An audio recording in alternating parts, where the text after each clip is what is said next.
நம் ரத்தத்தில் உள்ள நச்சுத்தன்மையை நீக்கி நமக்கு நோய் எதிர்ப்பு சக்தியை அளிக்கின்றது. அந்த வகையில் மூலிகைகளை நாம் எவ்வாறு பயன்படுத்தலாம் என்பதை பற்றி நமக்கு விளக்க வருகிறார் டாக்டர் கௌதமன் அவர்கள். நம் விடையிலே நிகழ்ச்சி அடுத்த பகுதியாக வரவிருப்பது பல்லாண்டு வாழ்ந்திட. அன்பான கலைஞர் தொலைக்காட்சி நேயர்களுக்கு என்னுடைய இனிமையான காலை வணக்கங்கள். இன்றைக்கி நம்ம பார்க்கக்கூடிய தாவரத்துடைய பெயர் பொதுவாகவே கிராமங்களில் கோவில்களில் ரொம்ப பிரசித்தி பெற்ற ஒரு தாவரம் அப்படின்னு சொல்லலாம். எதை பற்றி இன்றைக்கி பார்க்க போகிறோம்னு கேட்டிங்கன்னா, ஆகாச கருடன் கிழங்கு அப்படின்னு சொல்லக்கூடிய ஒரு கொடி வகை தாவரத்தை பற்றி தான் பார்க்க போகிறோம்.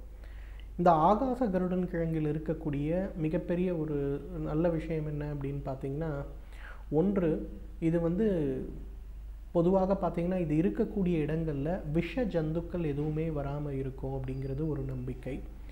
இரண்டாவது, பாம்பு கடி பூச்சிக்கடி சம்பந்தப்பட்ட பிரச்சனைகளுக்கு இந்த ஆகாச கருடன் கிழங்கு ஒரு மிகப்பெரிய மருந்தாக இருக்கிறத நம்ம பார்க்க முடிகிறது.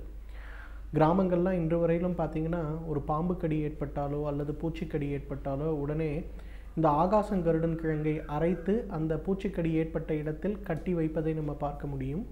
அதே போல் ஆகாச கருடன் கிழங்கை நன்றாக அரைத்து எடுக்கக்கூடிய அந்த ஒரு கஷாயத்தை அவங்களுக்கு காலை ஒரு முறை, மதியம் ஒரு முறை, இரவு ஒரு முறைன்னு கொடுக்கறத நம்ம பார்க்கலாம். பொதுவாக இந்த ஆடி மாத காலங்களில் பார்த்திங்கன்னா அதிகமாக தண்ணீர் இருக்கக்கூடிய பகுதிகளெலாம் இந்த சிகப்பு அட்டைப்பூச்சி அப்படிங்கிறது ஒன்று இருக்கும். இந்த சிகப்பு அட்டைப்பூச்சி கடிக்க ஆரம்பித்ததுன்னா சோரியாசிஸ் போலவே உடல் முழுவதும் பார்த்திங்கன்னா பட்டை பட்டையாக திட்டு திட்டாக அரிப்பு நோய் ஏற்படும். பார்ப்பதற்கு சோரியாசிஸ் போலவோ அல்லது லிச்சன் பிளானஸ் அப்படின்னு சொல்லக்கூடிய அந்த தோல் நோய் போலவே தோற்றமளிக்கும். ஆனால் என்ன ஸ்டீராய்டு மருந்துகள் கொடுத்தாலும், எந்த வகையான ட்ரீட்மெண்ட் கொடுத்தாலும் ஒரு துளி கூட அதனால் பிரயோஜனமே இருக்காது. இதற்கு காரணம் அந்த சிகப்பு அட்டைப்பூச்சி கடிக்கிறதுனால ஏற்படக்கூடிய ஒரு விஷயம். அந்த மாதிரி விஷயத்துக்கு பார்த்திங்கன்னா இன்றைக்கு இந்த ஆகாச கருடன் கிழங்கு ஒரு மிகச்சிறந்த மருந்து. ஆகாச கருடன் கிழங்கை அரைத்து வெளிப்புறமாக பூசுவது அப்படிங்கிறது ஒன்று. அதிலிருந்து கிடைக்கக்கூடிய சாறு ஒரு 10 மில்லி அளவுக்கு காலை இரவு உணவுக்கு முன்பு எடுத்துக்கொள்வது அப்படிங்கிறது ஒன்று. இந்த 2 வகை உபயோகப்படுத்தினாலே மிகப்பெரிய அளவில் இந்த சிகப்பு அட்டைப்பூச்சி கிடைப்பதனால் ஏற்படக்கூடிய அந்த தோல் நோய் மறைந்து போகிறத நம்ம பார்க்கலாம். ஆகாச கருடன் கிழங்குடைய சிறப்பு குணம் என்னன்னு கேட்டிங்கன்னா, மற்ற செடி போல் இதை பூமிக்குள்ளே புதைச்சி வைக்கணும்னு அவசியமே கிடையாது. நிறைய நம்ம வீடுகள்லாம் பார்த்துருப்போம். ஆகாச கருடன் கிழங்கு என்ன பண்ணுவாங்கன்னா ஒரு கயிறில் கட்டி தொங்க விட்டுருப்பாங்க. அதிலிருந்தே இலைகள் காற்றில் இருக்கக்கூடிய ஈரப்பதத்தை எடுத்து வளரக்கூடிய ஒரு கொடி. ஒரு நம்பிக்கை என்னன்னு கேட்டிங்கன்னா, நம்ம வீட்டில் கெட்டது சம்பந்தப்பட்ட பிரச்சனைகள் ஏதாவது இருந்தால் இந்த ஆகாச கருடன் கிழங்கு தானாகவே அழுகி விடுமா. அதே நேரம் நல்ல விஷயங்கள், விருத்தியாகக்கூடிய விஷயங்கள் இருக்கும்போது அந்த ஆகாச கருடன் கிழங்கு நன்றாக வளர்ந்து வருவதை நம்ம பார்க்க முடியும். அதனால தான் பார்த்திங்கன்னா மாந்திரீகம் சம்பந்தப்பட்ட, தாந்திரீகம் சம்பந்தப்பட்ட நிறைய இடங்களில் கூட இந்த ஆகாச கருடன் கிழங்கு உபயோகப்பட்டு இருப்பதை நம்ம பார்க்க முடியும். ஆகாச கருடன் கிழங்குடைய இன்னொரு மிக முக்கியமான குணம் என்னன்னு பார்த்திங்கன்னா, உடல் எடையை குறைப்பதில் இது ஒரு மிகச்சிறந்த மருந்து. இன்றைக்கு நம்ம நிறைய பேருக்கு ஏற்படக்கூடிய முதல் பிரச்சனை என்னன்னு கேட்டிங்கன்னா, உணவு கட்டுப்பாடுகள் இருக்கிறது, உடற்பயிற்சிகள் இருக்கிறது. உடலை குறைக்க வேண்டிய எல்லாவித முயற்சியும் நான் எடுத்துக்கொண்டாலும் கூட என்னால் சிறிது கூட உடல் எடை குறைக்க முடியவில்லைன்னு கவலைப்படுறவங்க நிறைய பேர் இருக்காங்க. மருத்துவ ரீதியாக இதுக்கு காரணம் சொன்னோன்னா உடம்போட பேசிக் மெட்டபாலிக் ரேட் இன்க்ரீஸ் ஆகாமல் இருக்கிறது அப்படிங்கிறது தான். இந்த பேசிக் மெட்டபாலிக் ரேட்டை இம்ப்ரூவ் பண்ணி உடல் எடையை குறைக்க வைக்கக்கூடிய அந்த சக்தி இந்த ஆகாச கருடன் கிழங்குக்கு உண்டு. ஆகாச கருடன் கிழங்கை சிறு சிறு துண்டுகளாக நறுக்கி நன்றாக வெயிலில் காய வைக்க வேண்டும். அதன் பிறகு அரைத்து எடுக்கக்கூடிய அந்த சூரணத்தை 2 தேக்கரண்டி 100 மில்லி தண்ணீருக்கு 2 தேக்கரண்டி இட்டு கொதிக்க வைத்து ஒரு தேநீர் வைப்பது போல் ஒரு 5 நிமிடம் அதை நன்றாக கொதிக்க வைத்து வடிகட்டி எடுக்கக்கூடிய அந்த ஒரு கஷாயத்தை காலை ஒரு முறை, மதியம் ஒரு முறை, இரவு ஒரு முறை, உணவிற்கு ஒரு 45 நிமிடம் முன்னால் எடுத்துக்கொள்ள வேண்டும். இதை ஒரு பழக்கமாக ஒரு 3 மாத காலம் தொடர்ந்து செய்யும்போது பார்த்திங்கன்னா உடல் எடையில் ஒரு மிகப்பெரிய மாற்றம் ஏற்படுவதை பார்க்கலாம். ஆகாச கருடன் கிழங்கு இரத்த குழாய்களில் இருக்கக்கூடிய அடைப்புகளை நீக்குவதில் ஒரு பெருமருந்துன்னு சொல்லலாம். நிறைய பேருக்கு பார்த்திங்கன்னா இன்றைக்கு இந்த வெரிகோஸ் வெயின் சம்பந்தப்பட்ட கோளாறு ஒன்று, அது இரத்த குழாயில் ஏற்படுகின்ற அடைப்போ அல்லது சுருக்கமாகவோ இருக்கலாம். அதே போல் நிறைய பேருக்கு இதய சம்பந்தப்பட்ட அடைப்பு மற்றும் சுருக்கம் அப்படிங்கிறது இன்றைக்கு நிறைய இருக்கிறத பார்க்குறோம். ஒரு மாடர்ன் மெடிசன் சம்மந்தப்பட்ட மருந்துகளை எடுத்துக்கொள்ளும்போது கூட ஆகாச கருடன் கிழங்கிலிருந்து எடுக்கக்கூடிய அந்த சூரணத்தை ஒரு தேநீர் போல 100 மில்லி தண்ணீருக்கு ஒரு தேக்கரண்டி இட்டு 5 நிமிடம் கொதிக்க வைத்து வடிகட்டி அதில் சிறிதளவு தேன் அல்லது பனங்கற்கண்டு, ஏன்னா மூலிகை தேநீர் அப்படிங்கிறது இன்றைக்கு மிக பிரபலமாகி வருகிறது.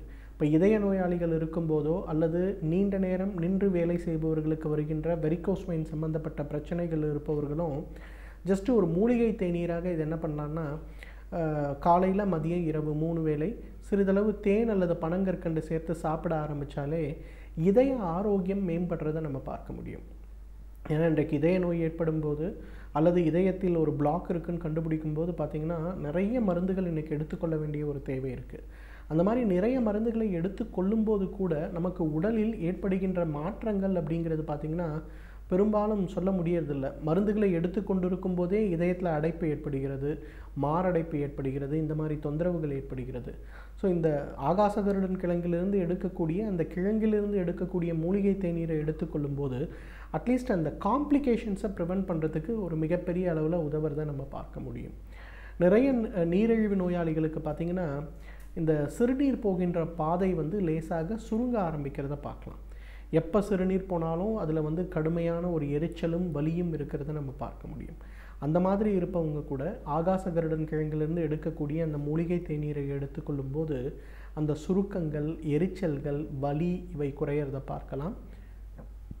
சிறுநீரகத்தில் ஏற்படுகின்ற கற்களுக்கு மிகப்பெரிய மருந்து இந்த ஆகாச கருடன் கிழங்கு. பொதுவாக என்ன பண்ணுவாங்கன்னா இந்த ஆகாச கருடன் கிழங்கை இட்லி வேக வைக்கிற மாதிரி ஒரு பெரிய பாத்திரம் எடுத்து அதுக்குள்ளே இந்த கிழங்கை வைத்து தண்ணீர் ஊற்றி மூடி நன்றாக ஒரு இரவு முழுவதும் தண்ணீரை கொதிக்க வைத்து வேக வைப்பாங்க.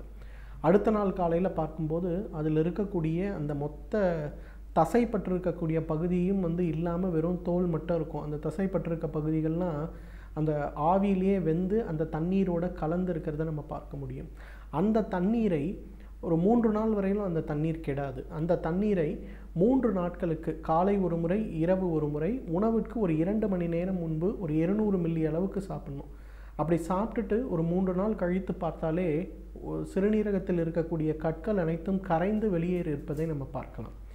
எனவே நேயர்களே, ஆகாச கருடன் கிழங்கை பொறுத்தவரையிலும் ஏதோ திருஷ்டிக்கோ அல்லது பூஜைக்கோ உபயோகப்படுத்துகின்ற ஒரு பொருள்னு நினைக்க வேண்டாம்.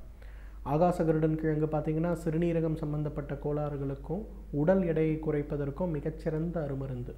தகுந்த மருத்துவ ஆலோசனையின் பேரில் சரியான முறைப்படி இதை உபயோகப்படுத்தினோமேயானால் நம்மாலும் பல்லாண்டு காலம் ஆரோக்கியமாக வாழ்ந்திட முடியும். சமூகத்தில் இருக்கும் நன்மைகள் எவை, தீமைகள் எவை என்பதை அறிந்து அதில் நம்முடைய பங்களிப்பை நாம் எவ்வாறு வழங்கலாம் என்பதை பற்றி நமக்கு விளக்க வருகிறார் மனுஷபுத்திரன் அவர்கள். நம் விடையிலே நிகழ்ச்சியின் அடுத்த பகுதியாக வரவிருப்பது தேதும் நன்றும்.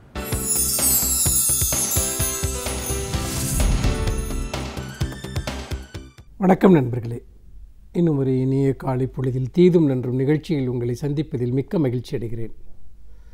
நம்முடைய சமூகத்தில் நடக்கக்கூடிய பல கொடுமையான செயல்கள், இழிவான செயல்களை பற்றி நாம் படிக்கிற போது அல்லது இது போன்ற நிகழ்ச்சிகளில் நாம் பேசுகிற போது ஒரு சமூகம் இந்த அளவிற்குத்தான் வீழ்ச்சி அடைய முடியும் அல்லது அது தன்னுடைய சிறுமைத்தனத்தின் எல்லையை தொட்டுவிட்டது என்பது போன்ற ஒரு உணர்விலிருந்து நாம் பேசுவோம். ஆனால் அடுத்த நாளே இன்னொரு செய்தி வரும். இல்லை, இந்த சமூகம் வீழ்ச்சி அடைவதற்கு அல்லது இங்கே இருக்கக்கூடிய மனிதர்கள் இன்னும் இழிவாக நடந்து கொள்வதற்கு இன்னும் பல புதிய சாத்தியங்கள் இருக்கின்றன, புதிய எல்லைகள் இருக்கின்றன என்கிற அதிர்ச்சியூட்டும் உண்மைகள் நமக்கு வெளிப்படும்.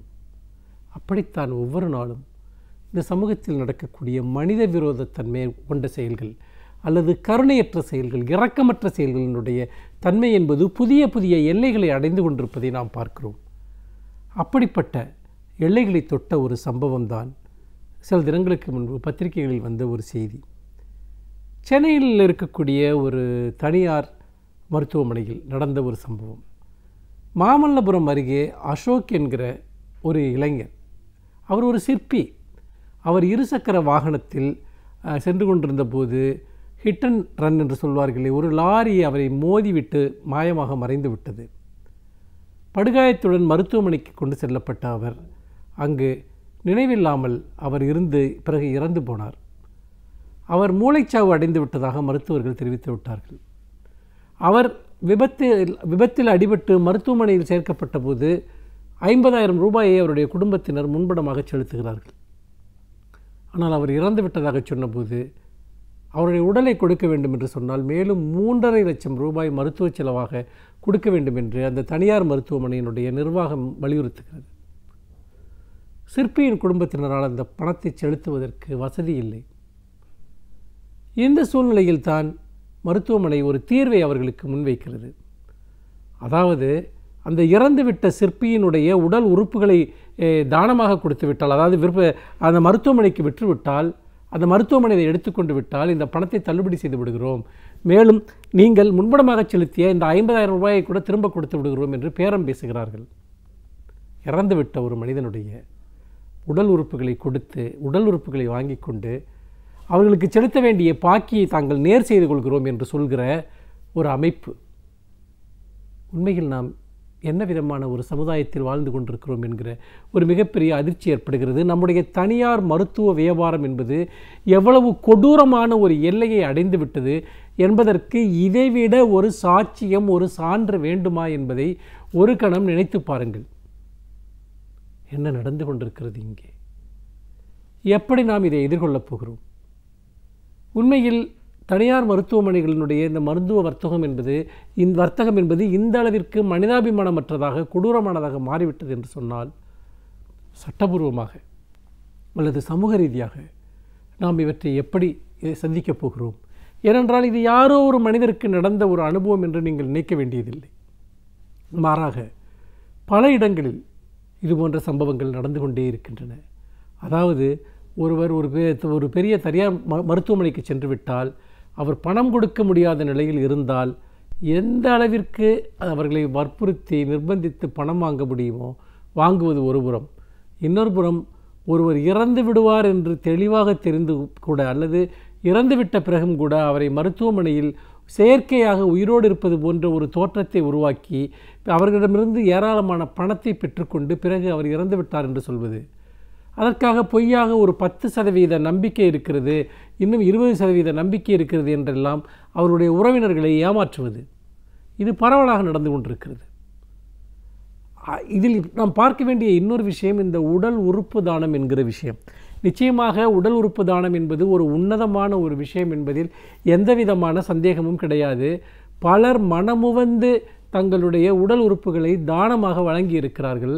அப்படி தானமாக வழங்கப்பட்ட உடல் உறுப்புகள் என்பது பலருடைய உயிரை காப்பாற்றுவதற்கு, அவருடைய வாழ்வை காப்பாற்றுவதற்கு ஆதாரமாக இருந்திருக்கிறது. ஆனால் மிக உன்னதமான இந்த சேவை என்பது இன்றைக்கு எப்படி சீரழிக்கப்பட்டிருக்கிறது, சின்னாபின்னப்படுத்தப்பட்டிருக்கிறது.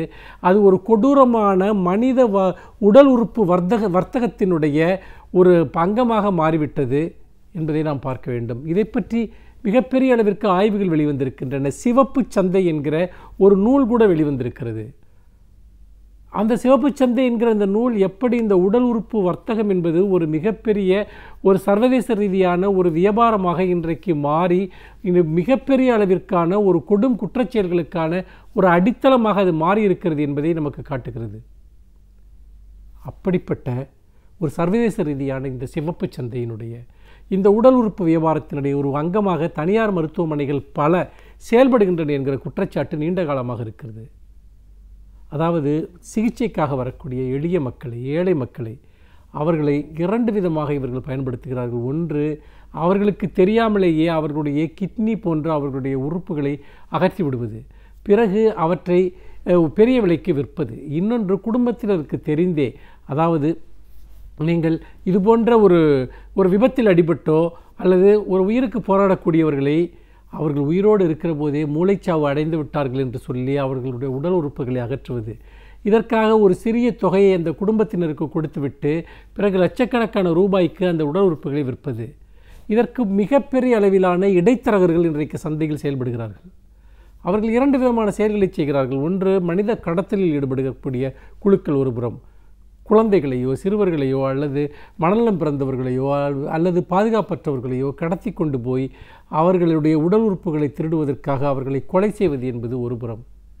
இன்னொரு புறம், மருத்துவமனைகளுக்கு நேரடியாக வரக்கூடியவர்களை ஏமாற்றி அவர்களுடைய உடல் உறுப்புகளை அபகரிப்பது என்பது சர்வதேச ரீதியான தொடர்புள்ள இந்த வர்த்தகத்தின் ஒரு பகுதியாக இன்றைக்கு சில தனியார் மருத்துவமனைகளும் உள்ளே செயல்படுகின்றன. மருத்துவர்களும் செயல்படுகிறார்கள் என்கிற ஒரு கொடூரமான உண்மைக்கு சாட்சியம்தான் இந்த செய்தி. இது மிக மிக ஆபத்தானது மட்டுமல்ல, மிகவும் நம்மை அச்சுறுத்தக்கூடிய ஒன்றாகவும் இருக்கிறது. இந்தியாவில் சட்டப்படி உடல் உறுப்பு வியாபாரம் என்பது தடை செய்யப்பட்டிருக்கிறது. ஒருவர் உடல் உறுப்பை தானமாக கொடுக்கலாமே ஒழிய அவற்றை விற்க முடியாது என்று சட்டம் இருக்கிறது. ஆனால் நடைமுறையில் இந்த சட்டம் என்பது எந்த விதத்திலும் செயல்படுவது கிடையாது. ஏனென்றால் ஒரு மறைமுகமான கள்ளச்சந்தை வர்த்தகம் என்பது இன்றைக்கு பெருமளவிற்கு இங்கே அதிகரித்திருக்கிறது இந்த உடல் உறுப்பு சார்ந்த விஷயங்களில். ஏனென்றால் இது சட்டபூர்வமாக தடை செய்யப்பட்டிருக்கிறது என்பதற்காக. இந்த சூழ்நிலையில் நாம் இந்த சட்டத்தை எப்படி செயல்படுத்துவது என்கிற கேள்வி வருகிற போது நிச்சயமாக தனியார் மருத்துவர்கள், மருத்துவமனைகள் அல்லது சம்பந்தப்பட்ட மனிதர்களும் கூட தங்கள் உடல் உறுப்புகளை சில சமயம் விற்பதற்கு முன்வருகிறார்கள் என்கிற ஒரு அவலமான சூழ்நிலையில் அப்படியே உடல் உறுப்புகளை ஒருவர் இறந்துவிட்ட ஒருவருடைய உறுப்புகளை தானமாக ஒருவர் கொடுக்கிறார், விலைக்கு ஒருவர் கொடுக்கிறார் என்று சொன்னால் அவருடைய உரிமைகள் சட்டபூர்வமாக பாதுகாக்கப்பட வேண்டும். அவர்களுக்கு நியாயமான இழப்பீடுகள் வழங்கப்பட வேண்டும்.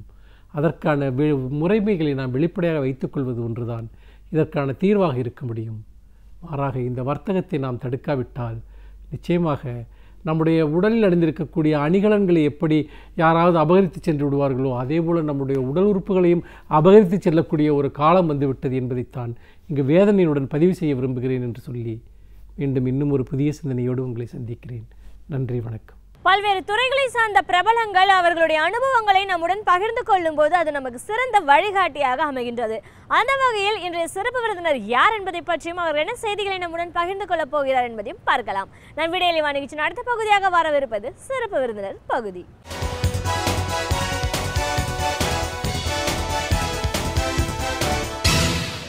வணக்கம் நேயர்களே, விடியலே வா நிகழ்ச்சியின் சிறப்பு விருந்தினருக்கான நேரம் இது. இன்றைய சிறப்பு விருந்தினர் இலக்கிய சிந்தனையாளர் திரு எதிரொலி விஸ்வநாதன். ஒரு இலக்கிய சிந்தனையாளரா இவரோட இளமை பருவம் முதல் இன்னைக்கு வரைக்கும் இலக்கியத்தில் இவருக்கு இருக்கிற ஆளுமை, இவருடைய முதல் படைப்பு, முதல் கவிதை, இன்னைக்கு வரைக்கும் பாரதியார ஒரு ஆதர்ஷ புருஷனா இவர் எடுத்துக்கிட்டு அவருக்காக செய்யற பணிகள் என்ன, இப்படி பல விஷயங்களை, கருத்துக்களை நாம் அவர்கிட்ட கேட்டு தெரிஞ்சுக்கலாம். வணக்கம் சார். வணக்கம். ஒரு எழுத்தாளரா, இலக்கிய சிந்தனையாளரா எங்க நிகழ்ச்சிக்கு உங்களை நாங்கள் முதல்ல வரவேற்கிறோம் சார். மகிழ்ச்சி. ஒரு இலக்கிய சிந்தனையாளர் அப்படின்னு நம்ம சொல்லும்போது உங்களுடைய பயணம் வந்து இளமை பருவத்திலிருந்தே ஆரம்பமாயிருக்கு. நிறைய கவிதைகள், நூல்கள் நீங்கள் எழுதியிருக்கீங்க. பல பாராட்டுக்கள், பரிசுகள் நீங்கள் வாங்கியிருக்கீங்கன்னு சொல்லலாம். உங்களுடைய நூல்கள் அப்படின்னு பார்க்கும்போது 60களில் எழுத ஆரம்பித்து இப்போ வரைக்கும் 60க்கும் மேற்பட்ட நூல்கள் எழுதியிருக்கீங்க. அது இன்னும் குறிப்பிட்டு சொல்லணும்னா 8-9 நூல்கள் வந்து ஆவண நூல்களாகவே இருக்கிறத பார்க்குறோம். இதையெல்லாம் தாண்டி பாரதியாருக்கு பெருமை சேர்க்கணும் அப்படிங்கிறதுக்காகவே பாரதியார ஒரு ஆதர்ச புருஷனா நீங்க எடுத்துக்கிட்டு இன்னைக்கு வரைக்கும் அவரோட பெருமையை இந்த மக்களுக்கு நீங்க கொண்டு போய் சேர்த்துட்டு இருக்கிற பணியை முழு நேரமா எடுத்து செஞ்சுட்டு இருக்கீங்க. உங்களுடைய இலக்கிய அனுபவங்கள் சார்ந்த பல விஷயங்களை எங்க நேயர்களோட இன்னைக்கு நீங்க முழுமையா பகிர்ந்துக்கணும் சார். முதல்ல உங்களோட இளமை காலம் தொட்டு இன்னைக்கு இந்த இலக்கிய பணி அப்படிங்கிறது உங்களுக்கு எவ்வளவு தூரம் ஈடுபாடு உள்ளதா இருந்துச்சு? எப்போல இருந்து இந்த படைப்புலக பயணத்தை நீங்க ஆரம்பிச்சீங்க? நான் வந்து திருவாரூரில் பிறந்தேன். நான் பிறந்தது வந்து தாகூர் மறைந்த ஆண்டு. எனக்கு ஒரு சுரதா வந்து ஒரு முறை அவர் சொன்ன, உங்களுடைய பிறந்த நாள் எப்போன்னு கேட்டேன். பாரதி மறைந்த ஆண்டில் நான் பிறந்தேன் அப்படின்னு ஒரு பஞ்சு மாதிரி சொன்னார். உடனே நான் அதை பிடிக்கணும், தாகூர் மறைந்த ஆண்டில் நான் பிறந்தேன் 1941. நம்ம கலைஞர் லெனின் மறைந்த ஆண்டில் பிறந்தார் 1924. இது மாதிரி மனசில் பதிய முடியுமா அது சுரதா எனக்கு சொல்லிக் கொடுத்தாரு. இப்படி தான் வந்து மனசில் 2 விஷயம் வந்துடுது இல்லை. இப்போ இதில் இளமையில என்னுடைய தந்தையார் இளமையிலேயே இறந்து போயிட்டார். அவருடைய முகம் கூட எனக்கு நினைவில்லை. தாத்தா ஆதரவில் வளர்ந்தோம்.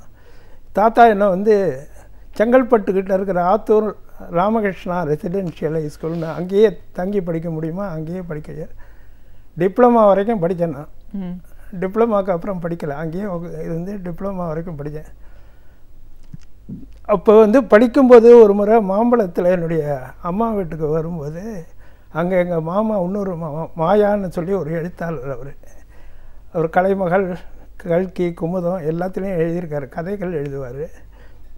அவர் வந்து திருலோக சீதாராம அழைச்சின்னு வந்தார் எங்கள் வீட்டுக்கு. அவர் திருவானைக்காவலில் இருந்தார், கொண்டையம்பேட்டையில். அவர் அழைச்சின்னு வந்தார். அப்போ நான் வந்து இளமையிலேயே பாடல்கள்லாம் எதாவது எழுதின்னு இருப்பேன். நான் ஏதாவது கிறுக்கி எழுதின்னு இருப்பேன். அவர் வந்து இந்த வீட்டில் இருக்கிறவங்க சொன்னார் இவர் ஒரு பெரிய கவிஞர் அப்படின்னாங்க. சரின்னு சொல்லி என்னுடைய பாட்டெல்லாம் அவர்கிட்ட காமிச்சேன். அதை அவர் பார்த்துட்டு ரொம்ப நல்லா எழுதுறியே அப்படின்னாரு. காற்றடித்தது ஒரு புயல் காற்றும் போதும் ஒரு காற்றடித்தது புயல் காற்றடித்தது நாட்டினை போல் மரங்கள் எல்லாம் நாற்புறமும் விழுந்தனவே காற்றடித்தது நேற்றிருந்த குடிசையெல்லாம் நிமிடமாய் மறைந்து போய் காற்றடித்தது. இந்த பாட்டை அவர்கிட்ட சொல்லி காமிச்சேன்னா ஒரு நல்லா இருக்காது. நாட்டினை போல் பாரதி எழுதியிருக்காரு. அது நாட்டினை போல்னா அவர் பாரதியே எழுதியிருக்காரு. உனக்கு வந்து பாலபாரதி நீ அப்படின்னு சொல்லி என்ன ஒரு உற்சாகப்படுத்தி விட்டார். முதல்ல அவர்கிட்ட தான் பாரதியின் ஒளியை நான் முதல்ல பார்த்தேன். அவர் பாரதிதாசனுடைய நண்பர். பாரதிதாசனுடைய புகழ் ரொம்ப பிறப்பிருக்காரு அவர். இதில் வந்து எனக்கு இலக்கிய ஆர்வம், நான் சிறு வயதுலேருந்து கவிதைகள் எழுதுறதுனால எனக்கு இலக்கிய ஆர்வம் தானே இயல்பாக வந்துருந்தது. அதை தவிர எங்கள் பரம்பரையில் எங்கள் தாத்தா பித்துக்குழி கோபாலையர்னு சொல்லுவாங்க, அவர் சம்ஸ்கிருதத்திலலாம் பாடல் எழுதியிருக்கார். அந்த பரம்பரை வேறு எங்களுக்கு கை கொடுத்ததுன்னு நினைக்கிறேன். அதுக்கப்புறம் என்ன நீங்கள் கேளுங்க. கண்டிப்பாக சார். இப்போ உங்களோட எழுத்துலக பயணம் அப்படின்னும் போது சின்ன வயசுலேருந்தே ஒரு படைப்பாளியாக உருவாகிறதுக்கான எல்லா சாத்தியக்கூறுகளும் அப்படியே இருந்திருக்கு. அப்படின்னாலும் நீங்கள் இப்போ முழு நேரமாக பண்ணிட்டு இருக்கிறது வந்து பாரதியோட புகழை வந்து வெளி உலகத்துக்கு எடுத்துகிட்டு போகணும், நிறைய அது சார்ந்த விஷயங்களே ஈடுபடுறீங்க. அப்படின்னும் போது பரளி சு. நெல்லையப்பர் அவர்களோட ரொம்ப நெருக்கமானவர் பாரதியாருக்குன்னும் போது அவருடைய மாணவராக நீங்கள் இருந்திருக்கீங்க. பரளி சு. நெல்லையப்பர் அவர்களை பற்றி உங்களுடைய பார்வைகளை சொல்லுங்கள். அதாவது நான் குரோம்பேட்டில் இருக்கும்போது பரளி சு. நெல்லையப்பர் பக்கத்து தெருவில் இருந்தார். அவர் எங்கள் வீட்டுக்கு வந்து ஒரு முறை எங்கள் அண்ணனோட பேசியிருந்தார். கடன்ட்டு அவரே பேசிட்டு அவரே ஒன்றும் பதில் எதுவும் எதிர்பார்க்கல, பேசிட்டு போயிட்டார். நான் கேட்டேன் யாருப்பா இந்த கிழவர் அப்படின்னு. உடனே எங்கள் அண்ணன் சொன்னான், என்ன அவர் கிழவர்னு சொல்லி 3 கேள்வி கேட்குறேன், நீ கேளு. இந்த நம்ம வீட்டில் இருக்க அந்த படம் யார் படம்? எதிர்க்க ஒரு கோயில் ஒன்று இருக்கு பாரு, அந்த கோயிலில் இருக்கிற விநாயகர் பேர் என்ன, இந்த ஊர் பேர் என்ன அப்படின்னார். நான் சொன்னேன் இந்த ஊர் பேர் பாரதிபுரம், அந்த விநாயகர் பேர் பாரதி விநாயகர், படத்தில் இருக்கிறவர் மகாகவி பாரதியார். அவருடைய நெருக்கமான சீடர், அவரால் தம்பின்னு அழைக்கப்பட்டவர், அவருடைய சகாய புருஷர், அவருடைய நூல்கள்லாம் அவர் இருக்கும்போதே அடக்குமுறைக்கு அஞ்சாமல் வெளியிட்டவர். கண்ணன் பாட்டு, நாட்டுப்பாட்டு, முரசு பாட்டு, பாப்பா பாட்டு இதெல்லாம் வெளியிட்டவர் அவர் தான்ப்பா இவர் அப்படின்னா. உடனே எனக்கு ரொம்ப ஆச்சரியமாக போச்சு. அவரோட கண்டிப்பாக இவரோட பழகணும் அப்படின்னு சொல்லிட்டு அவர் தினம் சைதாப்பேட்டை வரைக்கும், அவர் பிரம்மச்சாரி, அவர் ஒன்றும் கல்யாணம் பண்ணிக்கல. அவர் சைதாப்பேட்டை வரைக்கும் போய் அந்த மர்ச்சன்ட்ஸ் கேப்னு வந்து இப்போ அதெல்லாம் அப்பார்ட்மெண்ட் ஆக்கிட்டாங்க. அந்த மர்ச்சன்ட்ஸ் கேப்பில் போய் ஒரு நல்ல சூடாக ஒரு தோசை ஒன்று சாப்பிடுவார். சரின்னு நானும் அவரோட போனேன். மின்சார ரயிலில் போனால் பல பேர் அவருக்கு வணக்கம் சொன்னாங்க. நானும் அவரோட கூட போனேன். எனக்கும் தோசை கிடைச்சிது. அதனால் இவரோட போனால் நமக்கு தோசை கிடைக்கிறது, போண்டா கிடைக்கிறது அப்படின்னு சொல்லிட்டு தொடர்ந்து போயிட்டே இருந்தேன். எனக்கு ஒன்றும் போயிருந்தேன். அப்புறம் ஒரு வீட்டில் விருந்தாளிகள்லாம் வந்துருந்தாங்க. அதனால் வீட்லேயே டிஃபன்லாம் பண்ணும்போது சரி இவரோட இன்றைக்கி ஒன்றும் போக வேணாம் அப்படின்னு சொல்லிட்டு 2-3 நாள் போகல. அவரே தேடிட்டு என் வீட்டுக்கு வந்து, என்ன சார் உடம்பு ஏதாவது சரியில்லையா, ஏன் வரல நீங்கள் அப்படின்னு கேட்டார். அப்போ தான் எனக்கு வந்து மரமண்டையில் அவர், அடடா இவ்வளோ பெரியவர் நம்மளை வந்து மதித்து இதுங்கன்னா. அன்னியிலேருந்து அவரோட கூட போய் அவர் சொல்கிற கருத்துக்கள்லாம் எடுத்து எழுதி, அவர் இருக்கும்போதே பாரதியின் தம்பி அப்படின்னு ஒரு சின்ன நூல் எழுதி வானதி பதிப்பதில் போட்டேன். 80 பக்கம்தான். அதை மஞ்சரியில் கூட போட்டாங்க. அதில் அப்போ அதிக விவரம் எனக்கு தெரியாது. அவர் எதோ சொல்லி கேட்டது சொன்னதை எடுத்து ஒரு ஆர்வத்தில் நான் எழுதினேன். அதுக்கப்புறம் அவரை பற்றி நிறையா விஷயங்களை சேகரித்து சின்ன சின்ன நூல்கள்லாம் போட்டு பரளி சு. நெல்லையப்பரின் வாழ்க்கை குறிப்புகள் இது மாதிரி கிராஜுவலாக போட்டு அப்புறம் கடைசியில் அவருடைய வரலாறையே எழுதினேன். தம்பி நீ வாழ்க அப்படின்னு வரலாறை எழுதி அதை வந்து நல்ல பெரிய விழா நடத்தி வெளியிட்டோம். அவருடைய கவிதைகளையும் வெளியிட்டோம். அதாவது தமிழ்நாட்டிலேயே பாரதியாருடைய பழகினவர் பாரதிதாசன், பரளி சு. நெல்லையப்பர் 2 பேரும் தன்னுடைய பாரதியை பற்றி அனுபவங்களை எழுதாமல் விட்டுட்டாங்க. அதில் இந்த நெல்லையப்பருடைய இதை நான் வந்து நிறைவு செஞ்சேன். அது எனக்கு ஒரு பெரிய பிறவி பயன் பெற்ற மாதிரி. கண்டிப்பாக சார். அவரோட நெருங்கி பழகின காலகட்டத்தில் நீங்கள் வந்து அவர்கிட்டருந்து தெரிஞ்சுக்கிட்ட விஷயங்கள் என்னெல்லாம்? அவர் நல்லா பாரதியை பற்றி அவர்கிட்ட துருவி கேட்பேன். அவர் சொல்கிறதெல்லாம் குறித்து வச்சுப்பேன். அவர் மூலமாக வந்து சாமிநாத சர்மான்னு சொல்லிட்டு Ingersoll, Plato, Rousseau, Aristotle, Sun Yat sen போன்றவர்கள்லாம் தமிழர்களுக்கு அறிமுகப்படுத்தியவர் அவர் தான். அவர் மூலமாக தான் சிபி சிற்றரசு போன்றவர்கள்லாம் நூல்கள் எழுதினாங்க. அவருடைய பழக்கம் ஏற்பட்டது. அப்புறம் நாராயணதுரைக்கண்ணன் அவருடைய பழக்கம் ஏற்பட்டது. சுரதாவோட பழக்கம் ஏற்பட்டது. இந்த 3 பேரும் நெல்லையப்பரோட நான் பழகும்போதே இதுனா. அதுக்கப்புறம் எஸ்ஆர் சுப்பிரமணியம், சர்வோதய தலைவர் எஸ்ஆர் சுப்பிரமணியம் அவர் பழக்கம் உண்டு. அப்புறம் நெல்லையப்பர் மறைஞ்சதுக்கப்புறம் வலம்புரி ஜான் இவங்கெல்லாம் போய் பார்த்தா அவங்களெல்லாம் பற்றி முதல் நூல் எழுதினேன். நான் யாரை பார்த்தாலும் முதல் நூல். அப்புறம் இந்த பாரதிக்கு விடுதலைன்ட்டு முதல்ல ஒரு நூல் எழுதினேன். அதுக்கு தான் பாரதியார் சங்கத்தில் கலைஞர் அப்போ முதல்வராக இருந்தார். அவர் எனக்கு ஒரு கேடயம் கொடுத்தார். அப்போ அவர் பேசினார், இது மாதிரி பாரதியை மதிக்க மறுத்தவர்களும் பின்னால் அவரை மதித்தார்கள். இது பாரதியின் ஆற்றலை காட்டுகிறதே வழியே விமர்சித்தவர்களின் ஆற்றலை காட்டவில்லை அப்படின்னு இது முரசொலியில் இந்த வரி கலைஞர் பேசினது வந்தது. கலைஞர் கேட்டார். ஆனால் இந்த புத்தநேரி சுப்பிரமணியன் கிட்ட அது எதிரொலின்ட்டு இருந்திருக்கு. சிலம்பொலி, முரசொலி இதெல்லாம் இருக்கும். எதிரொலி என்ன புதுசாக வந்திருக்கு அப்படின்னா அப்போ தானே உங்கள் ஊருக்காரர் தான்ப்பா அவர், திருவாரூர் தான் அவர் பிறந்தது. எங்கள் மாமாக்கெல்லாம் நல்லா கலைஞரை தெரியும். அவர் இல்லை இப்போ, ஆனால் மாமாவுக்கு தெரியும். எங்கள் வீட்டில் இது ஒரு தைய கடையில் உட்காந்துருப்பாருமா சொல்லின்னு இருப்பார். பின்னாடி கேட்டேன்னா அதெல்லாம். அப்போ நான் எங்கள் ஆஃபீஸில் மின்சார வாரியத்தில் வேலை செஞ்சேன். அப்போ நான் சொல்வேன் எல்லாருக்கிட்டையும், கலைஞர்கிட்ட நேராக போய் உட்கார்ந்து பேசுவேன் நான் அப்படின்னு நான் கொஞ்சம் இதாக சொல்லுவேன். ஏன்னா கலைஞர்கிட்ட ஒரு தடவை அறிமுகம்னா அவர் ரொம்ப ஞாபகப்படுத்தி இப்போ கூட எல்லாம் வசனங்கள்லாம் அப்படியே சொல்கிறாரு. ஆச்சரியமாக இருக்குது. 92 வயசில் சொல்கிறது ரொம்ப பெரிய விஷயம். அதுக்கப்புறம் ஞானாலயா எங்கள் வீட்டுக்கு வந்தார். ஞானாலயா கிருஷ்ணமூர்த்தின்னு ஒருத்தர். அவர் கேட்டார், இந்த பாரதியின் தம்பி, திருவிக்காவின் தம்பி, வாராவின் தம்பி அப்படின்னு 3 நூல் நீ எழுதியிருக்க. 69, 70, 71 இந்த 3 நூலும் 3 ஆவணங்கள். இதை பற்றி யாரும் எழுதலை முதல்ல. அவர் ஞானாலயா லைப்ரரி, பெரிய லைப்ரரி நடத்துகிறார். அவர் இந்த 3 நூலும் கேட்டார். சரின்னு கொடுத்தேன். நான் அவருக்கு கொடுத்துட்டு அப்புறம் ஞானாலயா அந்த இதை போய் பார்க்கலாமேன்னு பார்த்தேன். அப்புறம் கேட்டேன், இந்த ஞானாலயா இவ்வளோ நல்ல லைப்ரரியாக இருக்குது, இதை பற்றி ஒரு அறிமுக நூல் யாரும் எழுதுறீங்களான்னு. ஒத்துனே இது மட்டும் எழுதினேன். நான் எழுதுறேன் சார் அப்படின்னு அங்கேயே 5 நாள் தங்கி அவர்கிட்ட விஷயங்கள்லாம் கேட்டு கிட்டுன்னா அப்போ அவர் மேம்பாட்டு விழான்னு ஒன்று நடத்தினார். அதுக்கு 5 நாளில் எனக்கு வேணும் அப்படின்னாரு. சரி நான் எழுதி கொடுத்தேன். அப்போ கனிமொழி அம்மா அந்த நூலை வெளியிட்டு எனக்கு ஒரு பாராட்டாங்க. மொத்தத்தில் அப்பா கிட்டேயும் பாராட்டு வாங்கியிருக்கேன், மகள்கிட்டையும் பாராட்டு வாங்கியிருக்கேன். நிச்சயமா சார். பாரதியார் இந்த பாரதியார் நெல்லையப்பரோட பழக்கம் ஏற்பட்டோன்னே எனக்கு பாரதி மேலே ரொம்ப ஒரு ஈடுபாடு ஏற்பட்டது. ஏன்னா நெல்லையப்பர் எழுதினார், இந்த கவிஞனுடைய பாடல்களை 100 ஆண்டுகளுக்கு அப்புறம் மாதர்களும் புருஷர்களும் படித்து இன்புறும் காட்சியை நான் இப்பொழுதே காண்கின்றேன் அப்படின்னு பாரதி இருக்கும்போதே எழுதினார் 1917. இப்படி எழுதும்போதே நான் அந்த பாரதியை படித்தேன். அப்போ நினச்சேன், மகாத்மா காந்தி, விவேகானந்தர், பாரதி இந்த 3 பேர் தான் இந்த நாட்டுக்கு இளைஞர்களுக்கு வழிகாட்டி. இதில் நம்ம பாரதியினுடைய புகழ் தமிழ்நாட்டில் ஒண்டி தான் இருக்குது, இந்தியாவில் இல்லவே இல்லை. அதுக்கு பாரதிக்கு தேசிய அந்தஸ்து தரணும். பாரதியினுடைய இதை பிறந்தனால அரசாங்கம் கொண்டாடணும். சும்மா தமிழ்நாட்டில் கொண்டாடி இந்த சிலைகள் வைக்கிறது அதெல்லாம் பிரயோஜனம் இல்லை. அவருக்கு தேசிய அந்தஸ்து கொடுக்கணும் அப்படின்னு. அதில் கல்கியில் அது எழுதினாங்க, உலக மகாகவி பாரதிக்கு தேசிய அந்தஸ்து தேவையா அப்படின்னு. நான் சொன்னேன், நம்ம ஒரு லெட்டர் போடணுன்னா உள்நாட்டு முத்திரை இல்லாமல் வெளிநாட்டுக்கு போகவே போகாது. உள்நாட்டிலேயே பாரதிக்கு சரியான மதிப்பு இல்லாத போது அவரை உலக கவி அது இது ஒரு அந்தஸ்து நம்ம கொடுத்தோம்.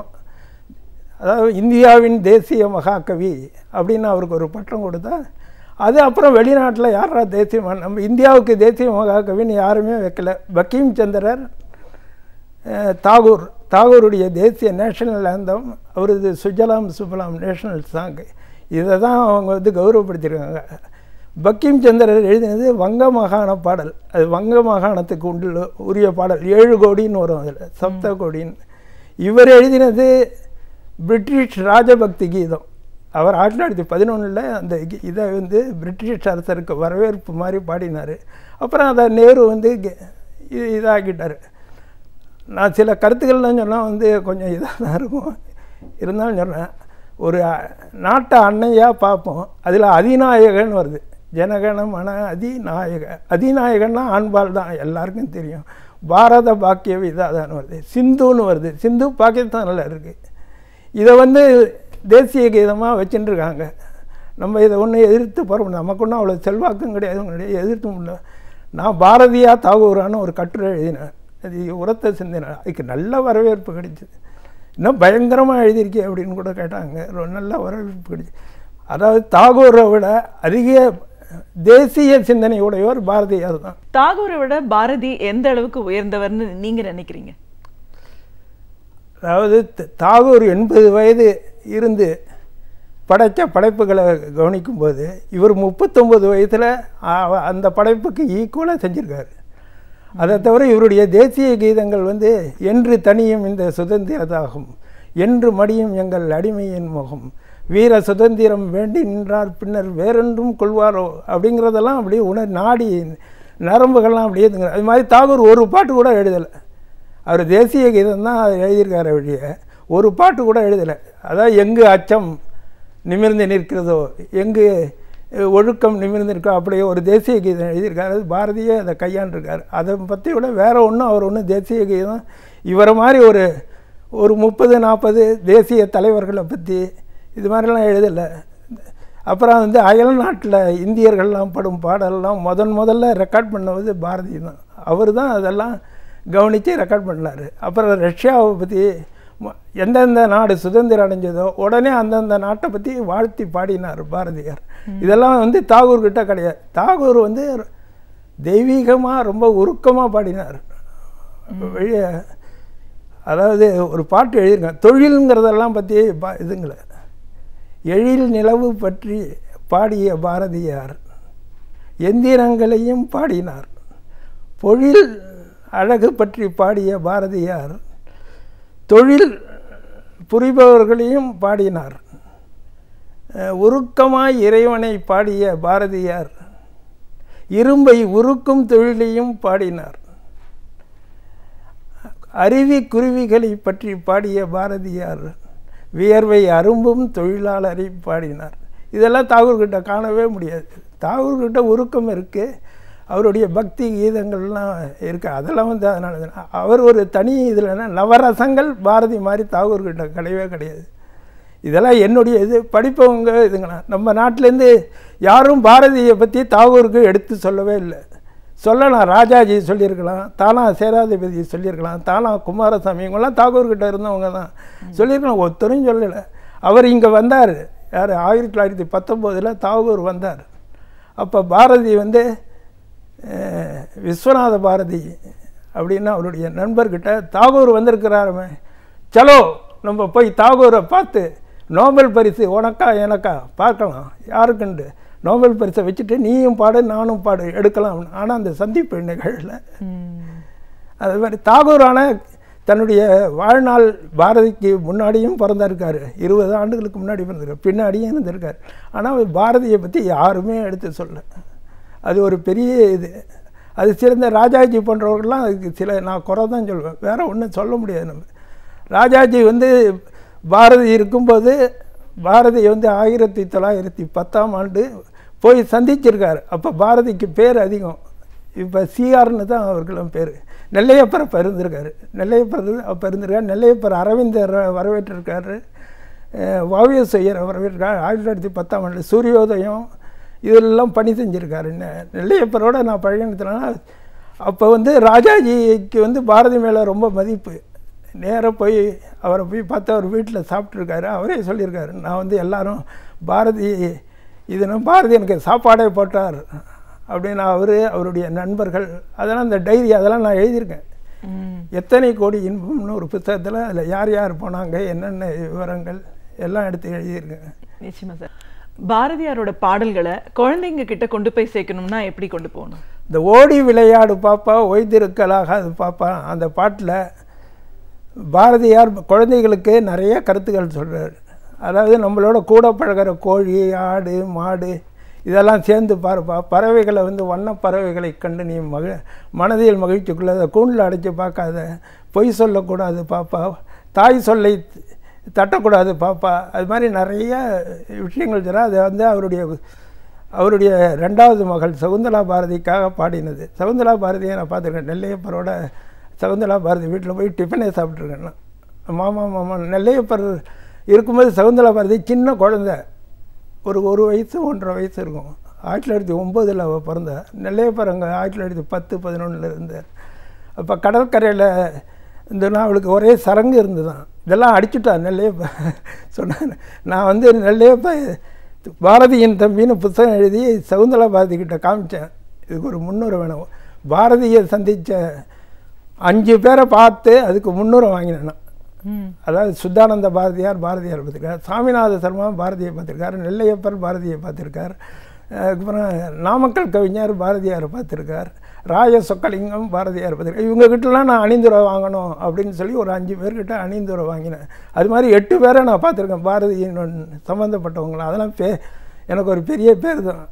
அது தவிர பாரதிதாசன் வந்து முதல்ல தன்னுடைய நூலை தாக்கி நாராயணசாமி நாயுடு அப்படின்னு ஒரு சைவ பெரியாருக்கு சமர்ப்பணம் பண்ணார். முதல் பதிப்பில் எல்லாம் இருக்கும், 2ஆம் பதிப்பில் அதெல்லாம் எடுத்துட்டாங்க அவங்க. அவரை பார்த்துருக்கேன் நான், இந்த நாராயணசாமி. அது மாதிரி பல பேரை எனக்கு பார்க்குறதே ஏதோ இளமையில் தெய்வ அனுகிரகம்னு தான் சொல்லணும். அதெல்லாம் போய் பார்த்துருக்கேன். இதில் பாரதியை வந்து எப்படியே நம்ம அவருடைய புகழ் பரப்பணும் அப்படிங்கிறதுக்காகவே பாரதி நெல்லையப்பர் மன்றம், நெல்லையப்பர் எப்படி பாரதியாரோட புகழை பரப்பினாரோ அது மாதிரி நம்மளும் பரப்பணும் அப்படின்னா அதுக்கு நல்ல அப்பப்போ வர வசூல் பண்ணி அப்பப்போ விழா நடத்துவேன். நிறைய இலசை கிருஷ்ணமூர்த்தின்னு ஒருத்தர் நல்ல விழா. அதான் நீதிபதி வள்ளிநாயகம் வந்து நெல்லையப்பருடைய உறவு அப்படின்னு தெரிஞ்சு அவர்கிட்ட போய் அவரை போய் பார்த்து அவருடைய உதவியால் நல்ல பெரிய விழா நடத்த போகிறேன் அப்படின்னு. எனக்கு 75 வயசு ஆகுது, அதுக்கும் எதாவது செய்கிறேன்னாரு. சரி, ஒரே கல்ல 2 மாங்கா. நிச்சயமா சார். பாரதியாரோட பாடல்களே உங்களுக்கு பிடிச்ச பாடல்னா இது? பாரதியாருடைய, அதாவது Bharathi signature of Bharathi song அப்படின்னு நான் ஒரு கட்டுரை எழுதியிருக்கேன். அது பாரதிக்கு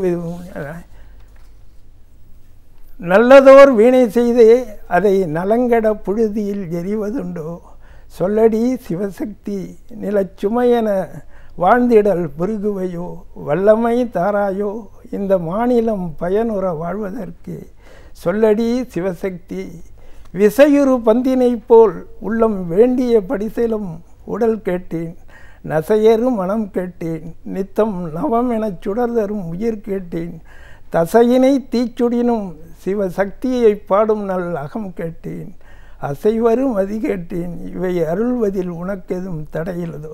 இந்த பாட்டில் 2 உயிர் நாடி, ஒன்று நிலச்சுமையென வாழ்ந்திடல் புரிவையோ, இன்னொன்று வல்லமை தாராயோ பயனுற வாழ்தல், இந்த மாநிலம் பயனுற வாழ்வதற்கு. இந்த பாட்டை பற்றி நான் ஒரு இது எழுதியிருக்கேன்.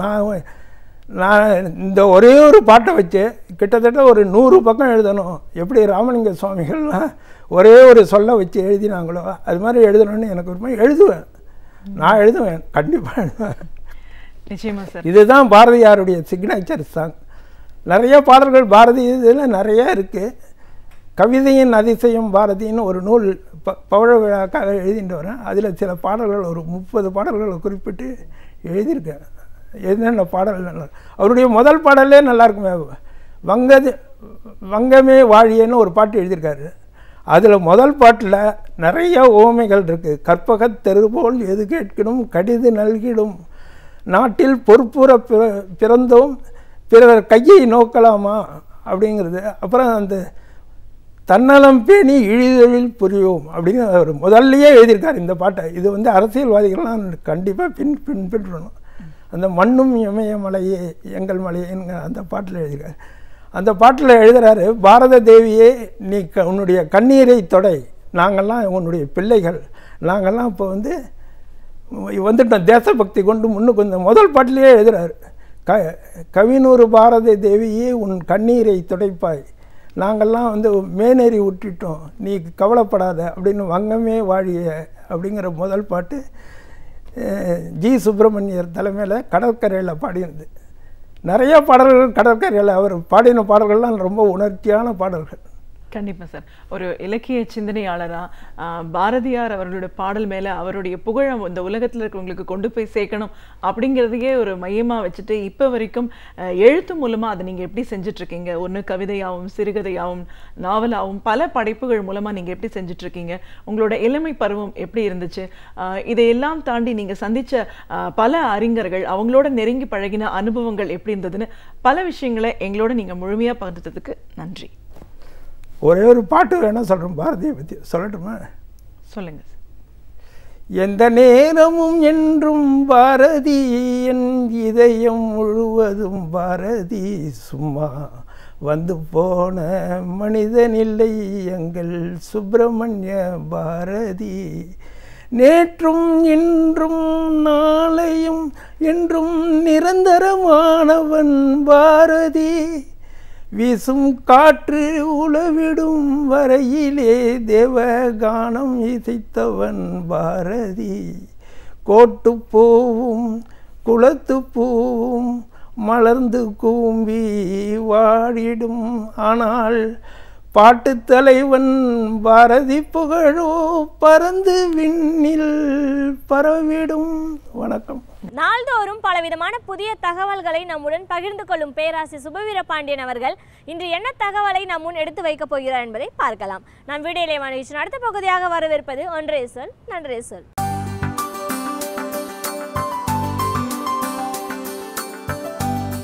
அனைவருக்கும் என் அன்பு வணக்கம்.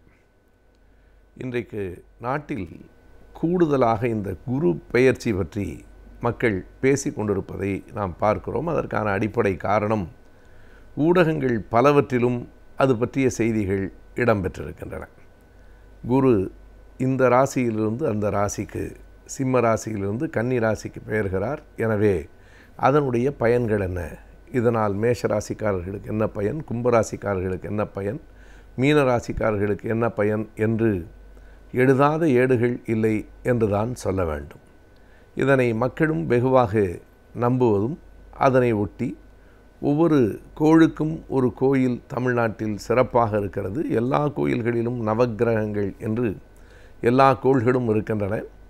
கவனித்து பார்த்தால் அந்த நவக்கிரகத்தில் சூரியனும் ஒன்றாக இருக்கும். சூரியன் கோள், கிரகம் இல்லை, அது பிளானட் இல்லை, அது விண்மீன் என்று அறிவியல் சொன்னதற்கு பிறகும் நாம் சூரியனை நவக்கிரகத்திலே தான் வைத்திருக்கிறோம். இந்த குருவுக்கென்று ஒரு சிறப்பான ஒரு கோயில் உண்டு, அது ஆலங்குடி என்று சொல்லுவார்கள். எனவே அந்த ஆலங்குடியிலே மக்கள் வெகுவாக குவிவதும் அங்கே இறைவனிடத்திலே தங்களுக்காக பிரார்த்தனை செய்து கொள்வதுமான ஒரு மதம் சார்ந்த நம்பிக்கை இந்த வானியலில் நமக்கு இருக்கிறது. இந்த குரு என்பது என்ன, குரு பெயர்ச்சி நமக்கு என்ன ஒரு ஏற்றங்களை, என்ன தாழ்வுகளை தரும், தரக்கூடும், தருமா, இவையெல்லாம் அறிவியல் அடிப்படையில் உண்மைதானா என்றும் நாம் சிந்திக்க வேண்டியிருக்கிறது. என்ன செய்தி என்றால், குரு எந்த இடத்தில் இருக்கிறாரோ அந்த இடத்தை விட குருவினுடைய பார்வைதான் சிறந்தது என்று சோதிடர்கள் சொல்கிறார்கள். அதிலும் குறிப்பாக 9வது இடத்தில் எந்த கட்டம் இருக்கிறதோ, எந்த ராசி இருக்கிறதோ அவர்களுக்கு இது மிக நல்லது என்கிறார்கள். இயல்பாகவே நம்மிடத்திலே ஒரு சொலவடை உண்டு, அகப்பட்டவனுக்கு அஷ்டமத்தில் சனி, ஓடிப்போனவனுக்கு 9ஆம் இடத்தில் குரு என்பார்கள். 8வது இடத்தில் சனி இருந்தால் அவனுக்கு மிகப்பெரிய தீங்கு என்றும், குருவின் பார்வை 9லே பட்டால் அது மிக நல்லது என்றும் நம்புகிற நம்பிக்கைகள் நம்மிடத்திலே இருக்கின்றன. இவையெல்லாம் ஒரு பக்கம் இருக்கட்டும். ஜூபிட்டர் என்கிற அந்த குரு என்று சொல்லுகிறோம். தமிழில் வியாழன் என்கிற அந்த சொல் இருக்கிறது. வியாழன் என்கிற சொல்லே அறிவியல் பூர்வமானது தான், அதை மறுக்க முடியாது. என்ன காரணம் என்றால், வியல் என்றால் அகலம் என்று பொருள். வியல் வியல் வியாழன் என்று தான், அதுதான் வடமொழியிலே வியல் என்பது விசல் என்று ஆகிறது. உயிர் என்பது உசிறு என்று சொல்லுவது போல இந்த வியல் என்பது விசல் என்று ஆகிதான் அந்த விசல், விசால், விசாலம் என்கிற அந்த சொற்கள் வருகின்றன. விசாலம் என்றால் மிக அகலமானது, பெரியது என்று பொருள். அந்த அடிப்படையிலே தான் இன்றைக்கு நம்முடைய பிள்ளைகள் பலருக்கும் விசாலாட்சி என்கிற பெயரும் இருக்கிறது. எனவே வியல் என்பது அகலம், அந்த வியல் என்பதிலிருந்து தான் வியல் வியாழன் என்று வருகிறது. இந்த வியாழன் என்று சொன்னால் அதுதான் அகலமான மிகப்பெரிய ஒரு கோள் என்கிற அடிப்படையிலே தான் அந்த பெயர் சூட்டப்பட்டிருக்கிறது. என்ன வியப்பென்றால் இந்த வியாழன் என்கிற பெயர் பல ஆண்டுகளாக அல்லது பல நூறு ஆண்டுகளாக நம்மிடம் வழக்கிலே இருக்கிறது. இப்படி ஒரு கோள் இருப்பதை 1610 ஆண்டு கலீலியோ கலிலி தன்னுடைய தொலைநோக்கி டெலஸ்கோப் மூலமாக கண்டுபிடித்தார். இப்போது சொல்லப்படுகிற செய்தி, அதாவது சூரியனிலிருந்து 5வது இடத்தில், சூரிய குடும்பத்தில் சூரியனிலிருந்து 5வது இடத்தில் அந்த வியாழன் இருக்கிறது. வியாழனைத்தான் குரு என்றும் சொல்கிறார்கள், ஆங்கிலத்தில் ஜூபிட்டர்.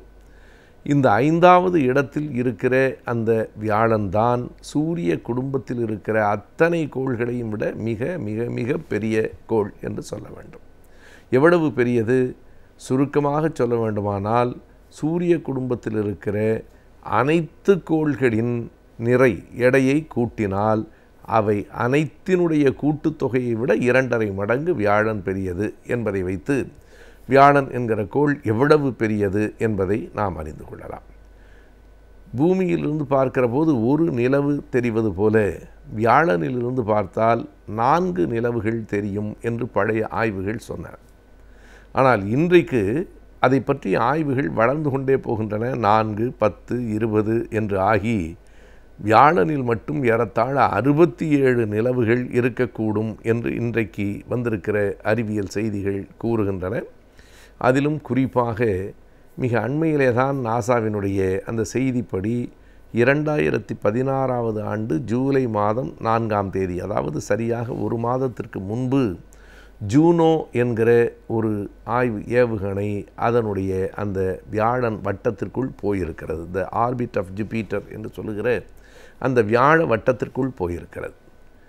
உலகத்தில் இருக்கிற அறிவியல் அறிஞர்கள் எல்லோரும் வியாழனை ஆராய்ந்து கொண்டிருக்கிற போது நாம் மக்களை அச்சுறுத்தி கொண்டிருக்கிறோம்.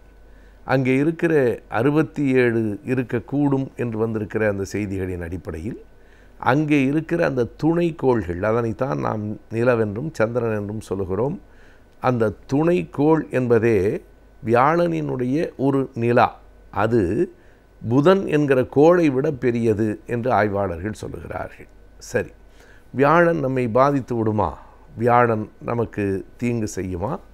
அல்லது வியாழன் நமக்கு ஒரு பெரிய நன்மைகளை தந்துவிடுமா என்கிற கேள்விக்கு நாம் அடிப்படையில் ஒன்றை எண்ணி பார்க்கலாம். வியாழன் பூமியிலிருந்து எவ்வளவு தொலைவில் இருக்கிறது? கதிர்கள் நம்மை பாதிக்கும். படம் எடுக்கிற போது, புகைப்படம் எடுக்கிற போது கூட, அது புகைப்படம் என்பது ஒரு பழைய பெயர், ஒளிப்படம் என்று சொல்ல வேண்டும். அந்த ஒளி நம்மை தாக்கத்தான் செய்யும். ஆனால் அந்த தாக்குதல் ஒரு பெரிய அளவில் இருந்து விடாது.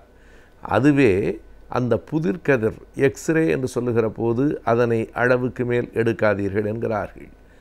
இந்த ரேடியம் கதிர்கள் இன்னும் கொஞ்சம் கூடுதலாகவே நம்மை தாக்கும். எனவே கதிர்கள் நம் மீது ஒரு தாக்கத்தை ஏற்படுத்தக்கூடும் என்பதை மறுப்பதற்கில்லை. ஆனால் அது நமக்கும் அந்த கதிர்வீச்சு தொடங்குகிற இடத்திற்குமான தொலைவை பொறுத்தது. அதுதான் அதில் இருக்கிற மிக முதன்மையான செய்தி. இங்கே ஒரு 10 அடியில் இருக்கிற ஒன்று நம்மை தாக்குவதற்கும் 10 கிலோமீட்டருக்கு அந்த பக்கம் இருக்கிற ஒரு கதிர் நம்மை தாக்குவதற்கும் வேறுபாடு இருக்கிறது.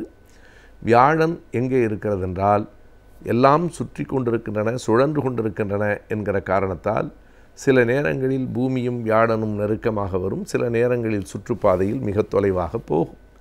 அருகில் இருக்கிற போது எவ்வளவு தொலைவில் இருக்கிறது, தொலைவுக்கு போனால் எவ்வளவு தொலைவுக்கு போகிறது என்பதை விஞ்ஞானிகள் கண்டுபிடித்து சொல்லியிருக்கிறார்கள்.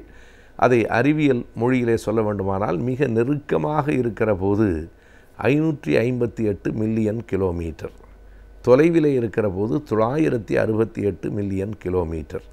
இந்த மில்லியன் கிலோமீட்டர் என்பது, ஒரு மில்லியன் என்றால் 10 லட்சம். 558 மில்லியன் என்பது 558ஐ 10ஆல் பெருக்கி பார்த்து கொள்ள வேண்டும். அத்தனை கோடி கிலோமீட்டர்களுக்கு அந்த பக்கத்தில் அங்கே வியாழன் இருக்கிறது, நெருக்கமாக இருக்கிற போது. தொலைவாக இருக்கிறது என்றால் அது ஏறத்தாழ 1000 மில்லியன் கிலோமீட்டருக்கு அந்த பக்கம் போகிறது. எனவே இவ்வளவு நெருக்கமாகவும் தொலைவாகவும் இருக்கிற ஒரு கோள் இந்த பூமியில் இருக்கிற ஒவ்வொருவரினுடைய குணத்தை பாதித்து, அவர்களின் வருமானத்தை பாதித்து, அல்லது வரவை கூட்டி அவர்களின் மனநிலையை சரி செய்து இவ்வளவும் செய்துவிடும் என்று இந்த அறிவியல் உலகிலும் கூட தொடர்ந்து நாம் அப்படி நம்பிக்கொண்டிருப்பது சரிதானா? அது ஒரு கோயிலில் போய் ஒரு அர்ச்சனை செய்தால் அந்த வியாழன் நம்மை விட்டு விலகிவிடும் அல்லது நம்மை பார்த்து அச்சப்பட்டு விடும் என்று நம்புவது சரிதானா என்பதையெல்லாம் எண்ணி பார்ப்பது அடிப்படையான ஆறறிவும் பகுத்தறிவும் உடைய மனிதர்கள் அனைவருக்கும் இயல்பானது. நாம் எண்ணி பார்க்க வேண்டும். நாளுக்கு நாள் அறிவியல் மற்றும் தொழில்நுட்பங்கள் வளர்ந்து கொண்டே வருகின்றது. ஆனால் நாம் பின்னடைந்தே காணப்படுகிறோம். எனவே அறிவியல் மற்றும் தொழில்நுட்பங்களை அறிந்திருப்பது மிகவும் அவசியமாகின்றது. இன்றைய ஆலோசனை நேரத்தில் அறிவியல் மற்றும் தொழில்நுட்பங்களை பற்றி பார்க்கலாம். நான் விடையிலேவா நிகழ்ச்சியின் அடுத்த பகுதியாக வரவிருப்பது ஆலோசனை நேரம்.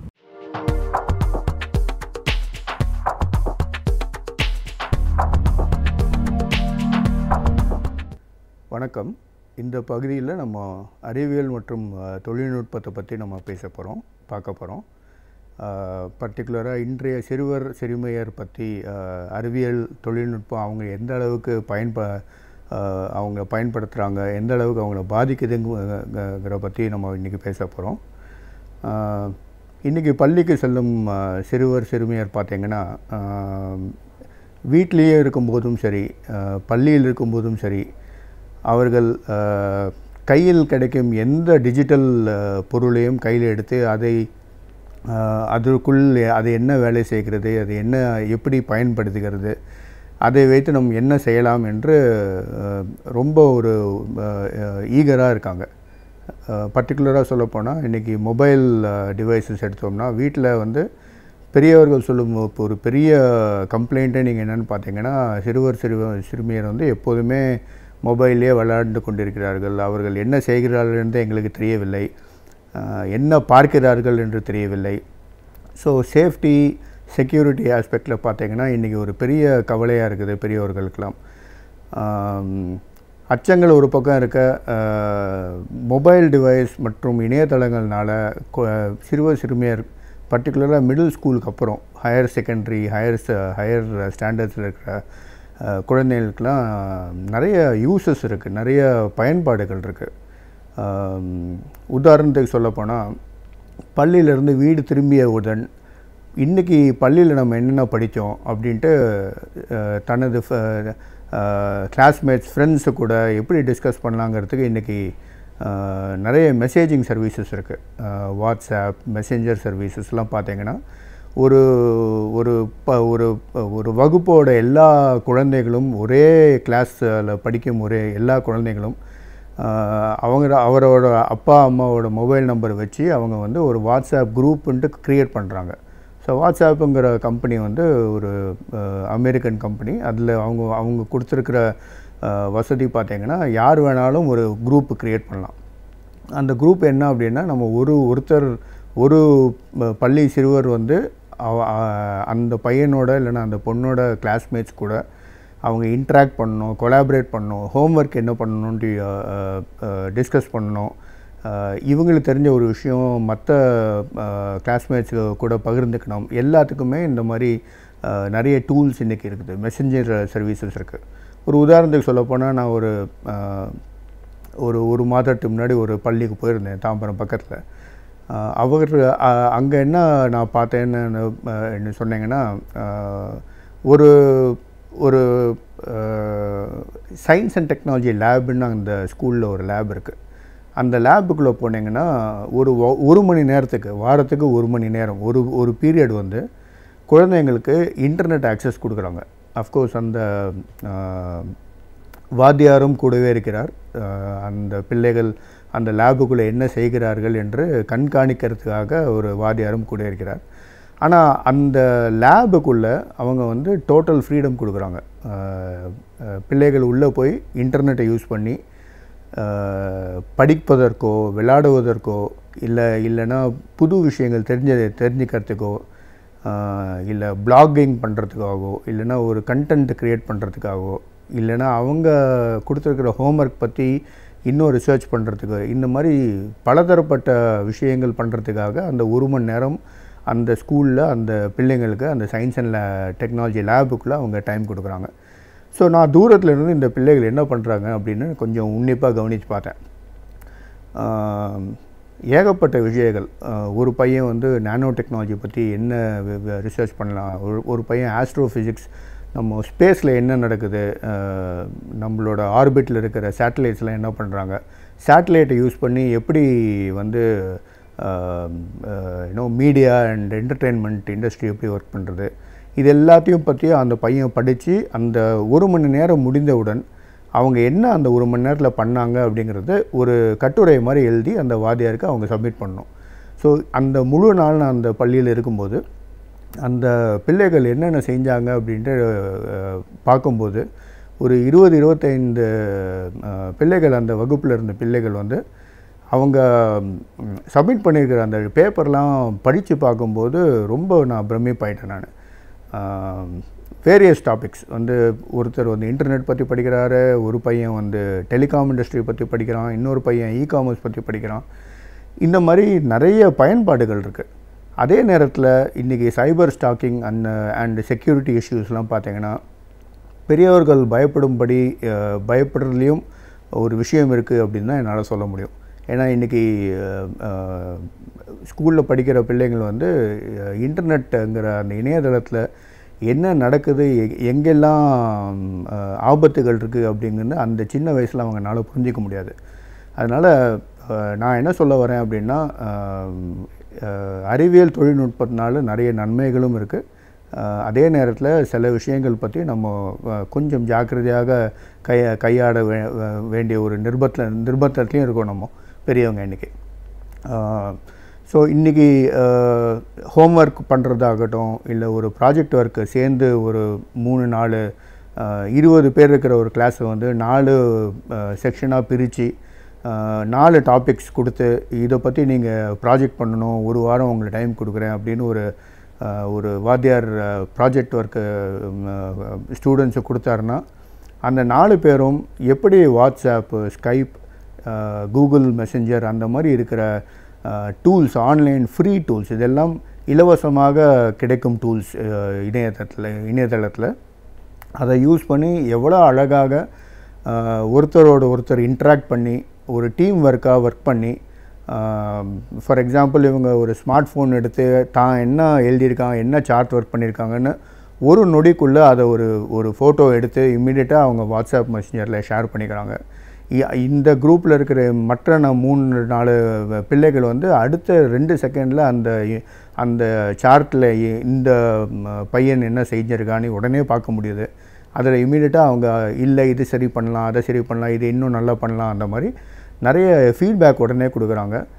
ஒரு குறுகிய சமயத்துக்குள்ளே ஒரு பெரிய விஷயத்தை இன்றைக்கி செஞ்சு முடிக்கிறாங்க. இது வந்து நம்ம இன்றைக்கி வந்து இணையதளம் இந்த மாதிரி டிஜிட்டல் மீடியா இருக்கிறதுனால சயின்ஸ் அண்ட் டெக்னாலஜி யூஸ் பண்ணி சிறுவர் சிறுமியர்கள் செய்யும் ஒரு அதிசயம் என்று தான் நான் சொல்ல வேண்டும். அந்த ஒரு சின்ன வயசில் அவங்களால இத்தனை ஒரு இன்ஃபர்மேஷனையும் கிராஸ்ப் பண்ணி உள் வாங்கி கொண்டு அதை எப்படி அவங்க யூஸ் பண்ணலாம் அப்படிங்கிறது பார்க்கும்போது ரொம்ப பிரமிப்பாக இருக்குது.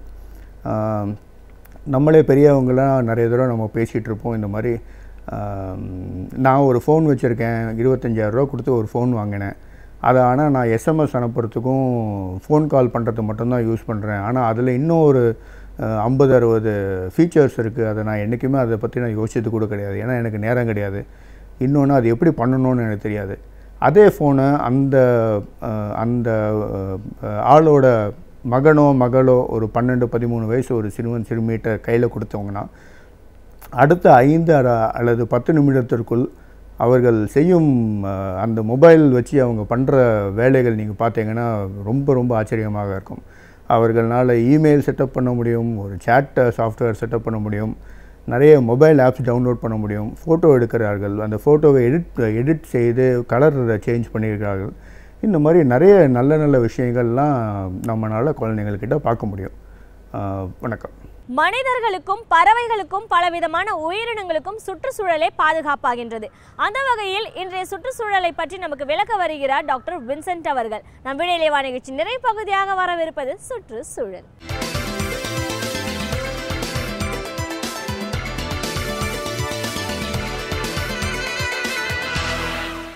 சுற்றுச்சூழலில் தினந்தோறுமே பல மாற்றங்கள் ஏற்பட்டு கொண்டிருக்கிறது. ஆனால் அந்த மாற்றங்களை அறிந்து கொள்வதற்கு சில நேரங்களில் நமக்கு விஞ்ஞான அறிவு தேவைப்படுகிறது. அல்லது சுற்றுச்சூழலில் ஏற்படுகிற மாற்றங்களை பற்றி தெரிந்து கொள்வதற்கு நமக்கு தேவையான அறிவு மட்டுமல்ல, அந்த ஆராய்ச்சி மனப்பான்மையும் தேவைப்படுகிறது. பொதுவாகவே மாற்றங்கள் ஒன்றுதான் மாறாதது என்று சொல்வார்கள். ஆனால் இந்த மாற்றங்கள் எந்த அளவிற்கு சுற்றுச்சூழலில் முக்கியத்துவம் வாய்ந்திருக்கிறது என்பதை நாம் தெரிந்து கொள்வது நல்லது. ஆனால் இன்றைக்கு நாம் அதிகமாக பேசிக்கொண்டிருப்பது என்னவென்றால், சுற்றுச்சூழலில் ஏற்படுகிற சீர்கேட்டிற்கு எத்தகைய எதிர்மறை காரணங்கள் என்பது இன்றைக்கு நாம் பல சூழ்நிலையில் பேசிக்கொண்டிருக்கிறோம். ஆனால் அதையும் தாண்டி சில நேரங்களில் சுற்றுச்சூழலில் ஏற்படுகிற மாற்றங்கள் அது த பாசிட்டிவ் சேஞ்ச் என்று சொல்வார்களே, ஒரு சிறந்த ஒரு மாற்றத்தை தரக்கூடியதாகத்தான் இருக்கிறது. ஏனென்றால் அந்த சுற்றுச்சூழல் ஏற்படுகிற நிகழ்வுகள் சுற்றுச்சூழலுக்கு ஒரு பெரிய பயனாகவும் அமைந்து விடுகிறது. அதைத்தான் ஆங்கிலத்தில் ஈக்காலஜிக்கல் சக்சஷன் என்று சொல்வார்கள். இந்த ஈக்காலஜிக்கல் சக்சஷன் என்று சொல்லப்படுகிற அந்த சுற்றுச்சூழலில் ஏற்படுகிற அந்த மாற்றத்தை குறிப்பிடுகிற இந்த வார்த்தை, இந்த மாற்றம் இது ஒரு நாளோ இல்லை 2 நாளோ, 1 வருடமோ 2 வருடமோ வருகிற நிகழ்வு அல்ல. ஒவ்வொரு நாளும் ஏற்படுகிற அந்த மாற்றத்தில் கிட்டத்தட்ட 50 ஆண்டுகள், 100 ஆண்டுகள், சில நேரங்களில் 200 ஆண்டுகள் கூட தேவைப்படக்கூடிய ஒரு முயற்சியில்தான் இந்த ஈக்காலஜிக்கல் செக்ஷன் என்று சொல்லப்படுகிற அந்த சூழல் சுற்றுச்சூழலில் ஏற்படுகிறது. நம்முடைய சுற்றுச்சூழலில் இருக்கின்ற ஒவ்வொரு விலங்குகளும், பூச்சிகளும், மனிதர்களும், அதையும் தாண்டி செடி கொடிகள், மரங்கள், இவை அனைத்துமே இந்த மாற்றத்திற்கு வித்திடுவதாக இருக்கிறது.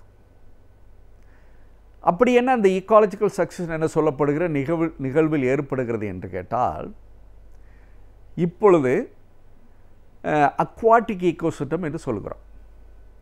அக்வாட்டிக் ஈக்கோசிஸ்டம் என்று எதை சொல்கிறோம் என்றால், நீரையும் நீரை சுற்றி உள்ள அந்த வாழ்க்கை முறையும். இப்பொழுது ஒரு நீர்நிலை இருக்கிறது. அந்த நீர்நிலையில் இருக்கின்ற விலங்குகளும் தாவரங்களும் வித்தியாசமானது. அது நமக்கு அனைவருக்குமே தெரியும். ஒரு நீர் என்று இருக்கிற பொழுது அதில் இருக்கிற சிறு உயிரி அல்லது பெரிய உயிரியாக இருக்கக்கூடிய மீன்கள், தவளை, அதை போன்று அந்த நீர்நிலையின் அடியில் இருக்கக்கூடிய நுண்ணுயிர்கள், அதன் கரை ஓரம் இருக்கின்ற செடிகள், கொடிகள், தாவரங்கள், மரங்கள், இதையெல்லாம் வைத்து பார்க்கிற பொழுது அந்த இடத்தில் ஒரு நீர்நிலையில் இருக்க வேண்டிய, அந்த நீர்நிலையை ஒட்டி இருக்க வேண்டிய விலங்குகளும் தாவரங்களும் எப்படி அங்கே ஒரு வாழ்க்கை முறையை அமைத்துக் கொள்வது என்பதை பார்க்கிற பொழுது, உதாரணமாக நம்முடைய நீர்நிலையில் இருக்கின்ற சிறு உயிர்களை நம்பி மீன்கள் இருக்கிறது. சிறு மீன்களை நம்பி பெரிய மீன்கள் இருக்கிறது. அதே போன்று சில பூச்சிகள் அங்கே திரிகிற ஒரு வாய்ப்பு இருக்கிறது.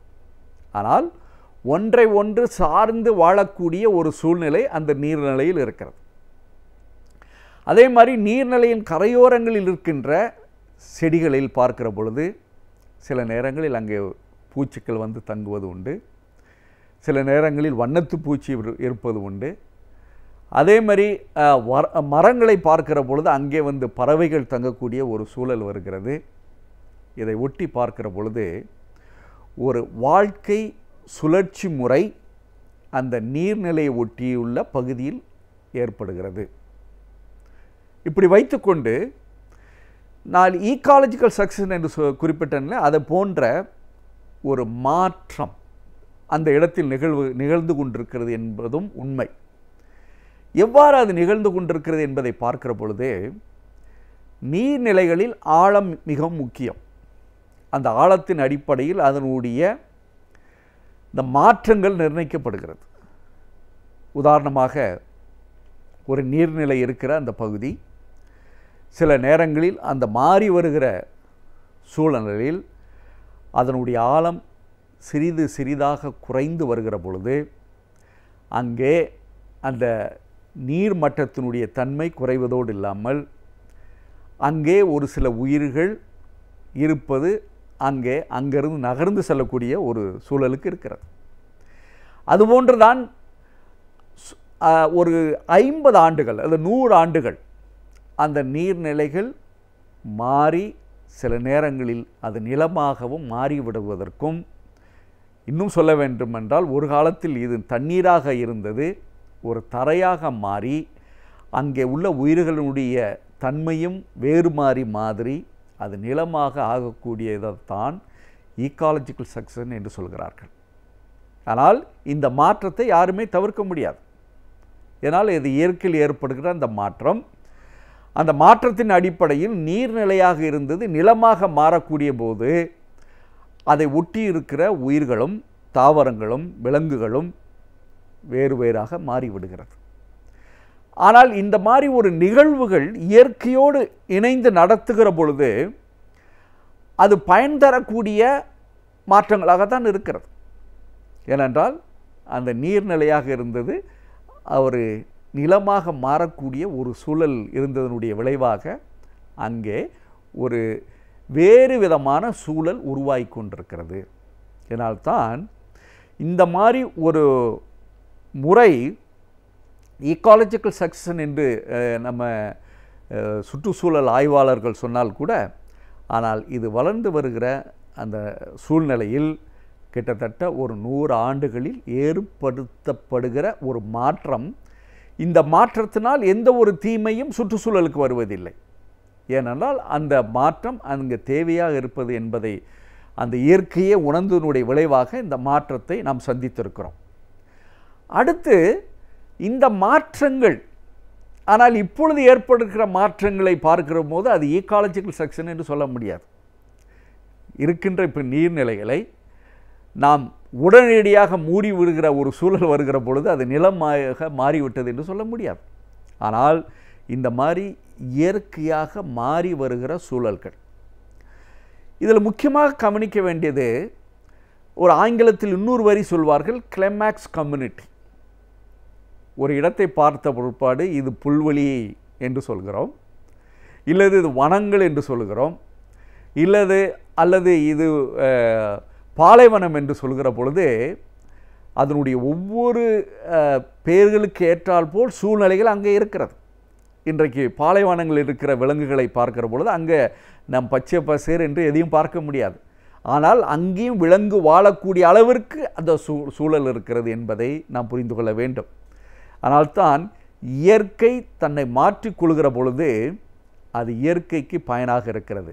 ஆனால் மனிதன் இயற்கையை மாற்ற முற்படுகிற பொழுது அது இயற்கைக்கும் நமக்குமே சீர்கேடாக அமைந்து வருகிறது என்பதை நாம் புரிந்து கொள்கிற பொழுது நாம் இயற்கையை மாற்றுவதற்கு முயலக்கூடாது.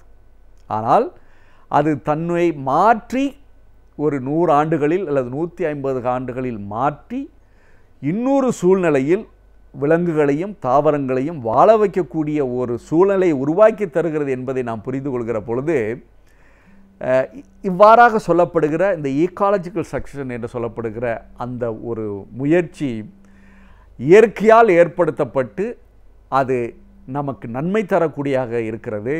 ஆனால் நாம் உருவாக்குகிற மாற்றம், இயற்கையில் உருவாக்கும் மாற்றம் பெரிய சுற்றுச்சூழல் சீர்கேடை தந்து கொண்டிருக்கிறது என்பதை நாம் புரிந்து கொள்கிற பொழுது நிச்சயமாக ஒரு விஷயம் தெரிந்து கொள்ளலாம். நம்முடைய மாற்றம் நம்முடைய சுயநலத்தினால் ஏற்படுகிறது.